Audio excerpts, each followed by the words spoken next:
Weight loss resistance syndrome is characterized as a slow, sluggish, and stalled metabolism. If you suffer from any of these symptoms, you're probably suffering from weight loss resistance syndrome. And if so, your number one focus, your number one factor should be a metabolic makeover. So let's talk about some of the symptoms and signs. First off is you have a sudden weight gain without changing anything. That the weight just seems to creep up and you really haven't changed the way you eat, you haven't changed anything, but the weight just slowly increases, especially around the belly area. That is a sign and a symptom.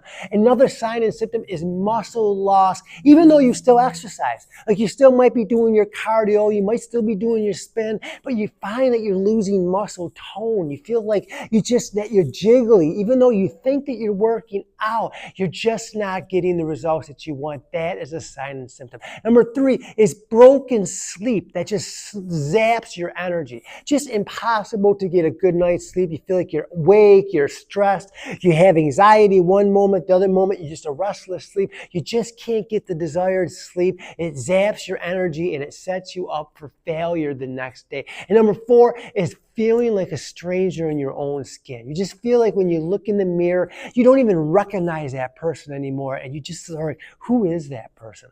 If you suffer from any of those symptoms, again, it's probably weight loss resistance syndrome. And if so, the goal, as I said, is to increase your metabolism. So how do we do that? What do we do? And why does it matter? Well, it matters because as we age, our metabolism slows down through genetics, through the natural aging process, through yo-yo dieting, through stress. All of those things suppresses your metabolism, and that makes it harder and harder, if not impossible, to lose weight. So if you're gravitating towards those doomed to fail starvation diets or the soul-crushing workouts, the mainstream fitness with all of its fitness lies and all of its cookie cutter programs would make you think that if I just eat less and I work out more, the weight will just come off. So that's what we do. That's what we do. We think that, well, if I just skip a few meals and I just won't eat all day, or I'll skip breakfast, I'll skip lunch, and I'll just eat dinner, and I'll work out twice a day, or I'll do an extra long workout.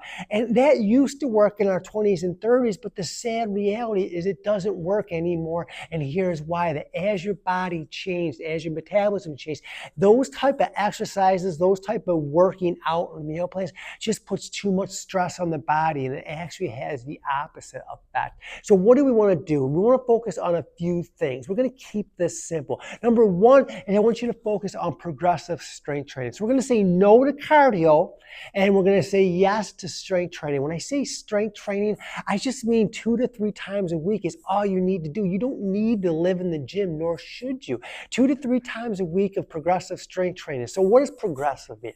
So progressive strength just means that you're doing 2 to 3 exercises per muscle group, and you're following a repetition range of 10 to 20. So if that weight is too heavy and you can't do at least 10 repetitions, decrease the weight. Conversely, if you can do like 20, 25 repetitions, why don't you increase the weight? So you stay within that repetition range. It's going to do a few things. First, it's going to ignite and reset a sluggish metabolism. That's number 1. Number 2, and this is probably the best benefit, is it's going to help you get that sculpted and lean and toned look, which is the look we all want anyways. And number 3, it's going to help you get stronger, help improve balance. There's so many benefits associated with strength training that we lose if you're just doing cardio. So that's what you want to focus on. Number 2 is we want to follow the POP diet. What's the POP diet? It is the power of protein. So we're going to say no to no carbs. So we're not going to follow any of that. We are very inclusive, not exclusive, meaning that carbohydrates are part of the program. Your body needs carbohydrates. The thing is when we skip carbohydrates and we eliminate them in our diet, our body craves them. Then we start craving the most basic form of carbohydrate, which is sugar. So then we start craving sweets. We crave it and we just can't stop thinking about it. And then what happens is that we just deprive ourselves. And then all of a sudden then we give in and we binge, and then we feel guilty and we feel remorseful remorseful, we feel shameful, and we feel like we're never going to get the body that we want, and we feel ashamed of ourselves. And then what do? We just start over again. So we want you to have carbohydrates. We want you to have healthy fats, but we want you to focus on getting 100 grams of protein a day.